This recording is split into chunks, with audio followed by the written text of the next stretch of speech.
Hello and welcome to my channel. मैं एनाफ और बीकॉम स्टूडेंट। मैं आज आपके लिए बहुत ही मज़ेदार वीडियो लेके आई हूँ जिसके अंदर हम करेंगे स्कोप ऑफ कॉस्ट अकाउंटिंग। इसकी पहले की जो वीडियो थी उसके अंदर मैं आपको नेचर और उसकी जो मीनिंग है कॉस्ट अकाउंटिंग का वो करवा चुकी हूँ, nature and feature of cost accounting. अगर आपने वो वीडियो नहीं देखी है तो मैं डिस्क्रिप्शन में लिंक डाल दूंगा, आप वो वीडियो देख सकते हैं। आज हम करेंगे कॉस्ट अकाउंटिंग के स्कोप ऑफ कॉस्ट अकाउंटिंग। सबसे पहला पॉइंट है classification of cost. Classification of cost. Cost को हम कैसे क्लासिफाई कर सकते हैं? कॉस्ट को हम कैसे क्लासिफाई करेंगे? The cost can be classified according to element, function, nature, normality, controllability and relevance to decision making. Cost को हम मतलब कॉस्ट को हम क्लासिफाई कर सकते हैं according to their elements, according to their nature, nature के बेसिस पे, अकॉर्डिंग टू देयर कंट्रोलेबिलिटी, कैसा कंट्रोल है, और अकॉर्डिंग टू डिसीजन मेकिंग, वो डिसीजन कैसे लेते हैं।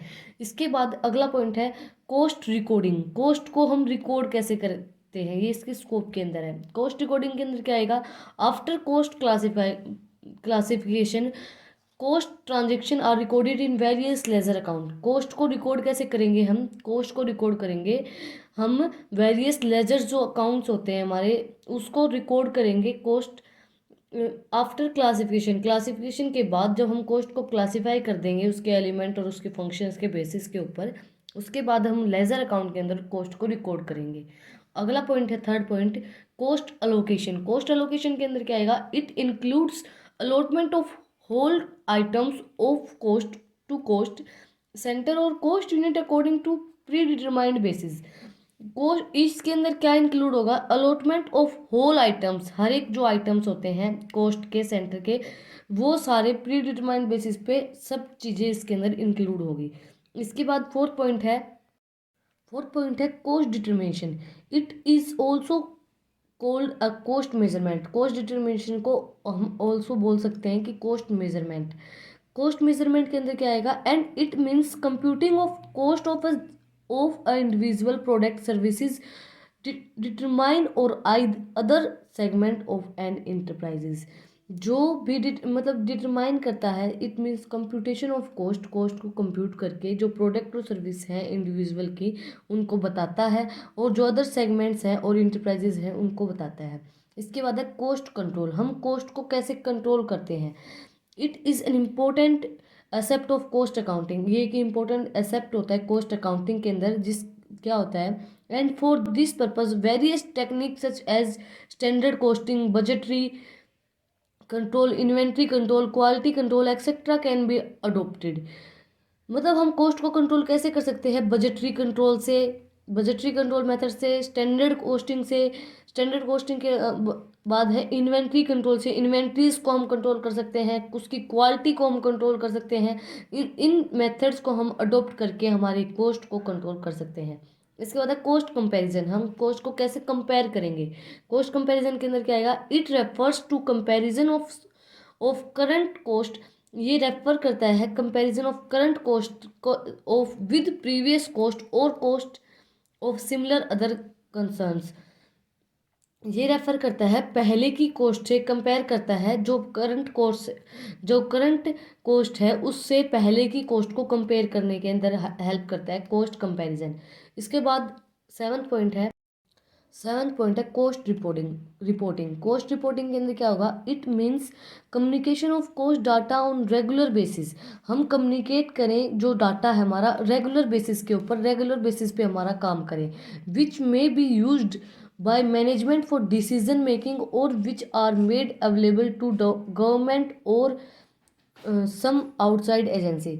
जो यूज़ किया जाए मैनेज करने के लिए, जो डिसीज़न है उनको, जो भी हमारे डिसीज़न होते हैं उस कोस्ट से रिलेटेड, उनको मैनेज करने के लिए, और which are made available to government को जो डिसीज़न लेने होते हैं उनके लिए भी, और सम आउटसाइड एजेंसीज, जो एजेंसीज को जो डिसीज़न लेने पड़ते हैं उनके लिए। इसके बाद एक पॉइंट है cost reduction reduction. Cost reduction के अंदर क्या आएगा? It means permanent and genuine reduction in per unit. Cost reduction का मतलब क्या होता है? परमानेंट और जेन्युइन रिडक्शन हो जो हमारी पर यूनिट है उसके अंदर। Cost of good produce in service standard. जो भी हम कॉस्ट ऑफ गुड प्रोड्यूस करते हैं उसके अंदर परमानेंट हमारी जो रिडक्शन है वो परमानेंट हो जाए, परमानेंटली वो रिड्यूस हो जाए। इसके बाद 9 पॉइंट है कॉस्ट एनालाइज। कॉस्ट को हम कैसे एनालाइज करेंगे? It involves the estimation of relationship between cost and various department of cost. ये इंक्लूड करता है various department, various relationship between. It involve the estimation of, जो एस्टिमेशन लगाते हैं और वेरियस डिपार्टमेंट्स एनालाइज करने के लिए। जैसे हम पहले ही एनालाइज करने के लिए एक एस्टिमेट लगा लेते हैं कि भाई जैसे कोई हमारे घर में शादी होती है तो हम पहले ही एक एस्टिमेशन लगा लेते हैं कि हमारी जो ये शादी होगी इसके अंदर इतना खर्चा आएगा। एस्टिमेशन है, it involves the estimation. Analyse कर लेते हैं, वो पहले ही एस्टिमेट कर लेते हैं कि इतना खर्चा तो आएगा ही आएगा, तो इतनी जो खर्चा है वो एस्टिमेट करके रखते हैं। It involves the estimation of relationship between cost and various department of cost. मतलब वो एस्टिमेट करके रखते हैं कि वेरियस डिपार्टमेंट ऑफ कॉस्ट की हमें कितना खर्चा आएगा, एस्टिमेशन लगा के रखते हैं वो।